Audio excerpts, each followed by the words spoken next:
Gammon steaks are one of the easiest, quickest cuts of meat to cook.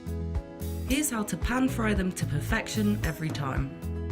Pour a glug of oil into a frying pan over a medium heat and wait a moment to let it come to temperature.